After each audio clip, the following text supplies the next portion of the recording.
የጉራጌ ምግቦች ውድ ቢሆኑም ለማዘጋጀት ቀላልና ፈጣን ከመላቸው የምግብ አይነቶች መካከል አንዱ ነው። ዛሬ ክትፎ እንዴት እንደሚዘጋጅ አሳያችኋለሁ። በተጨማሪ በዛሬው ቪዲዮ ክትፎ ስታዘጋጁ መሳት የሌለባችሁን ሂደቶች ከሰፊ ገለጻ ጋር በተረጋጋ መልኩ አስረዳችኋለሁ።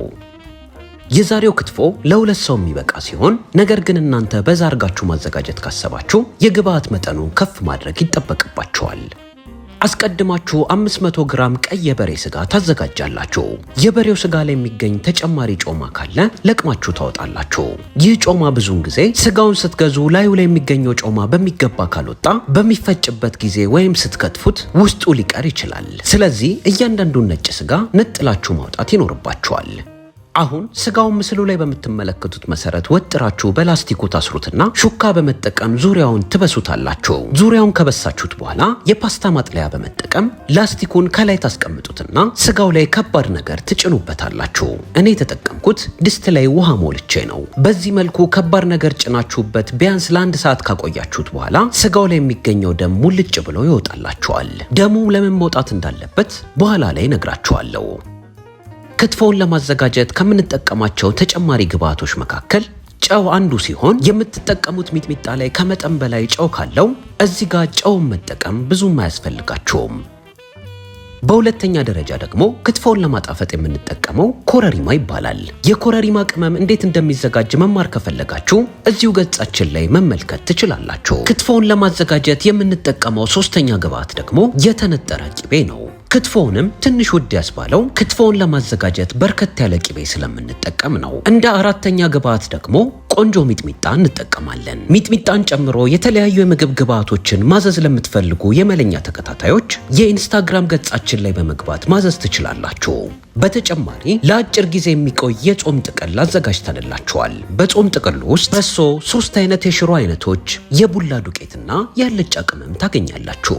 ከነዚህ በተጨማሪ በርበሬ፣ የማቁላያ ቅመምና የመከለሻ ቅመምም ለብቻው ማዘዝ ትችላላችሁ። አንዴ ካዘዛችሁ በኋላ እኛ ያላችሁበት ድረስ እናደርስላችኋለን።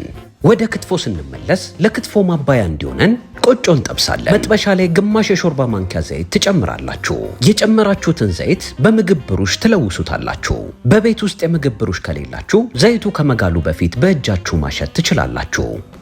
መጥበሻውን ዙሪያውን ዘይቱን ካዳረሳችሁ በኋላ ያዘጋጃችሁትን ቆጮ ከላይ ትጥዳላችሁ። ቆጮ እንዴት እንደሚጋገር መማር ለምትፈልጉ የመለኛ ተከታታዮች ነጭና ቀይ ቆጮ በቀላሉ በመጥበሻ እንዴት እንደምታዘጋጁ ከዚህ በፊት ስላሳየናችሁ እዚሁ ገጻችን ላይ መለኛ ቆጮ ብላችሁ በመፈለግ ታገኙታላችሁ።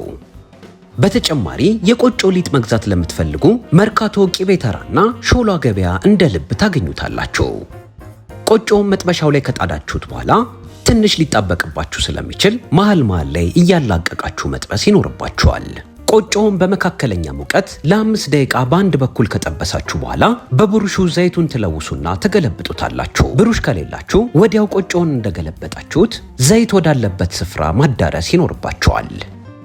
ቆጮውን ገልብጣችሁ ለ3 ደቂቃ ያህል ከጠበሳችሁት በኋላ ይህንን ይመስልላችኋል።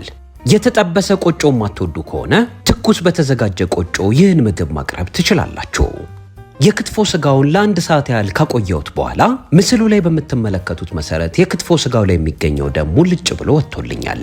ደሙ መውጣት ያለበት ስጋው ቆንጆ ጣዕም እንዲኖረው ብቻ ሳይሆን በኋላ ላይ ሚጥሚጣና ቂቤ ጨምራችሁ ስታሹት ይህ የምትመለከቱት ደም እንዳይወጣ ነው። ሁለተኛው ምክንያት ደግሞ ክትፎ ለብ በምትሰሩ ጊዜ እንደ መረቅ ወደ ላይ እንዳይወጣባችሁ ነው።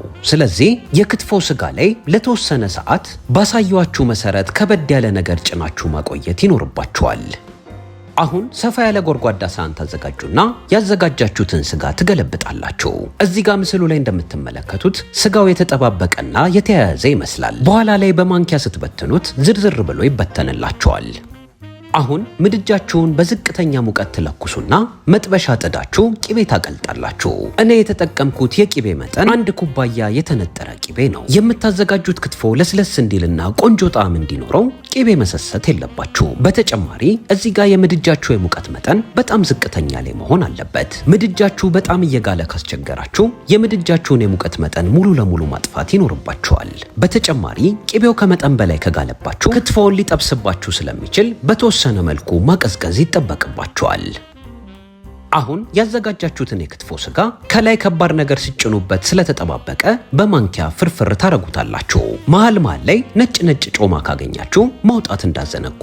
ይህን የክትፎ ስጋ ብዙውን ጊዜ ስጋ ቤቶች ላይ የምትገዙ ከሆነ በጠዋት መሄድ ይጠበቅባችኋል። በተጨማሪ መጠቀም ያለባችሁ ስጋ ቀይ በሬ ስጋ መሆን አለበት። ማንኪያ በመጠቀም የተጠባበቀውን ስጋ በሚገባ ከፈረፈራችሁ በኋላ ቀደም ያሳየኋችሁን ግብአቶች ከላይ ትጨምራላችሁ። ግማሽ የሾርባ ማንኪያ ጨው ሞላ አድርጋችሁ፣ 2 የሾርባ ማንኪያ ሚጥሚጣ። የምታዘጋጁት ክትፎ ብዙ እንዳያቃጥል ከፈለጋችሁ እዚህ ጋር የሚጥሚጣውን መጠን መቀነስ ትችላላችሁ። በተጨማሪ ቅድም እንደነገርኳችሁ ሚጥሚጣችሁ በጣም ጨው የበዛው ከሆነ የምትጨምሩትን የጨው መጠን መቆጣጠር ይኖርባችኋል። አሁን ግማሽ የሾርባ ማንኪያ ኮረሪማ ከላይ ትጨምራላችሁ። ግብአቶቹን ከላይ ከጨመራችሁ በኋላ ማንኪያ በመጠቀም በሚገባ ትቀላቅሉታላችሁ። ይህን ክትፎ በየቤታችሁ ከሞከራችሁት የመለኛ የቴሌግራም ግሩፕ ላይ ፎቶ እንዲሁም ቪዲዮ እየቀረጻችሁ ላኩልን። የላካችሁት ክትፎ ላይ ሐሳብ እንዲሁም ማስተያየት ካለን እንሰጥበታለን። ቴሌግራም ላይ መለኛ ግሩፕ በሚል የመጠቀሚያ ስም ታገኙናላችሁ። ታዲያ እዚህ ግሩፕ ላይ መላክ ያለባችሁ የምግብ አይነት ከዚህ በፊት በመለኛ ገጽ ያሳየናችሁን የምግብ አይነት ብቻ መሆን አለበት። እኛ ያላሳየናችሁ የምግብ አይነት ላይ ሐሳብ እንዲሁም ማስተያየት መስጠት አንችልም።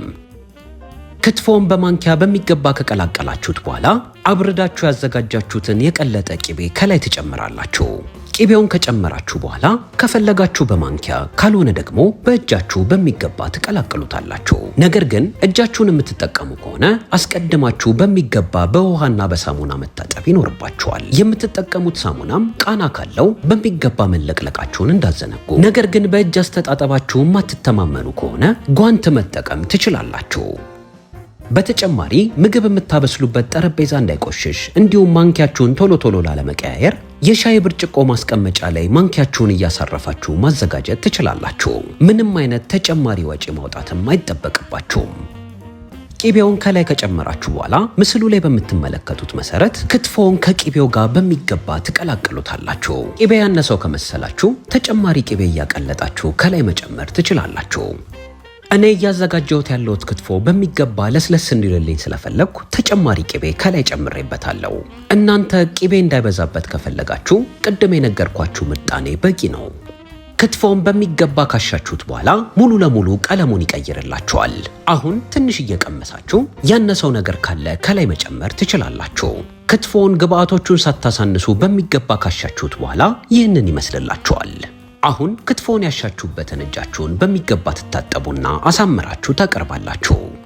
ከቆጮው በተጨማሪ እንደ ማባያ እንዲሆናችሁ እንጀራ ከጎን ማቅረብ ይኖርባችኋል። ክትፎ ሞገስ ኖሮት የሚቀርበው በጣባ ስለሆነ ክትፎውን ለማቅረብ ጣባ ተጠቀሙ።